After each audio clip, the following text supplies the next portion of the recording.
Gas बंद करने के 2 मिनट बाद फिर जाकर चेक किया है आपने? कभी किसी का नाम आपको बहुत अच्छे से पता है लेकिन ठीक उसी समय आपको याद ही नहीं आ रहा? क्या आपने कभी अपना फोन हाथ में लेकर उसे ही ढूंढना शुरू किया है? तो अगर आपकी उम्र 40 प्लस है और ऐसा कभी कभी आपके साथ होने लगा है तो बिल्कुल मत घबराओ बहनों।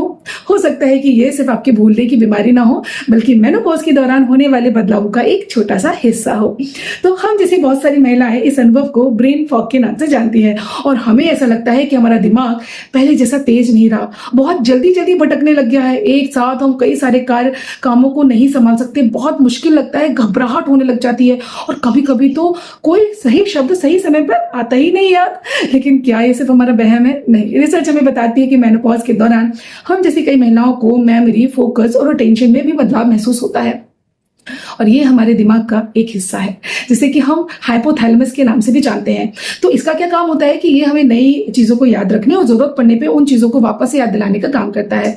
अब मेनोपॉज के दौरान हार्मोन में बहुत सारे बदलाव होते हैं जिसका असर इस हिस्से पर भी पड़ता है। अब फिजियोलॉजिकली क्या होता है कि हमारे ब्रेन में कुछ केमिकल्स होते हैं जैसे कि डोपामिन जो फोकस और अटेंशन में हमारी मदद करता है, सेरोटोनिन जो कि मूड और इमोशनल वेलबींग में हमारी से जुड़ा हुआ है, कुछ केमिकल जो है वो हमारी लर्निंग और मेमोरी को बनाने में महत्वपूर्ण भूमिका निभाते हैं। तो जब ये हार्मोन्स बदलते हैं ना तो यहाँ पर केमिकल लोचा हो जाता है, तो ब्रेन में केमिकल का काम करने के तरीके में बदलाव आने लग जाता है और ये बदलाव कई सारी महिलाएं महसूस करती हैं। मुझे पता है कि मैं यहाँ पर मुझे क्या बात करनी थी लेकिन अभी मुझे वो बात ही याद नहीं आ रही। मैं तुमसे कुछ कहने वाली तो थी लेकिन पता नहीं क्या कहने वाली थी, भूल गई। फ्रिज क्यों खोला था मैंने?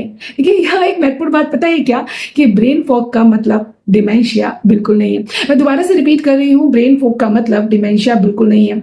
अक्सर से ब्रेन फॉग में जानकारी दिमाग से गायब नहीं होती, बस हमें उसे याद करने में थोड़ा ज्यादा समय लग जाता है। और यही एक बात मेनोपॉज के दौरान सिर्फ हार्मोन ही असरदार नहीं होता कि हम चीजें भूलने लग गए। हमारी जो गड़बड़ नींद है, हमारे जो हॉट फ्लैशेस हैं, हमें जो इतना सारा स्ट्रेस है वो भी तो ब्रेन फॉग को बढ़ाता है ना। यानी कई बार कई सारी कारणों का मिला जो असर जो होता है वो ब्रेन फॉग होता है। अच्छा, अच्छी बात पता है क्या, हम जैसे ज्यादातर महिलाओं को ये बदलाव अस्थायी होता है। तो जैसे जैसे शरीर नए फेज में एडजस्ट करने लग जाता है ना वैसे वैसे मेंटल क्लैरिटी और भी बेहतर होने लग जाती है। इसलिए अगली बार अगर आप किसी कमरे में जाएं और भूल जाएं कि मैं यहाँ क्यों आई थी तो खुद को दोष मत दीजिए। कई बार ये आलस नहीं होता और कई बार ये आपकी कल्पना भी नहीं है, कई बार इसके पीछे साइंस होती है। तो समझ गए ब्रेन फॉग? तो कल हम समझेंगे एक बहुत ही महत्वपूर्ण सवाल जो मुझसे पूछा जाता है कि मैं तो पहले जैसे ही खाती हूँ फिर क्यों ये बेली फैट बढ़ रहा है। तो मिलते हैं डे 4 में।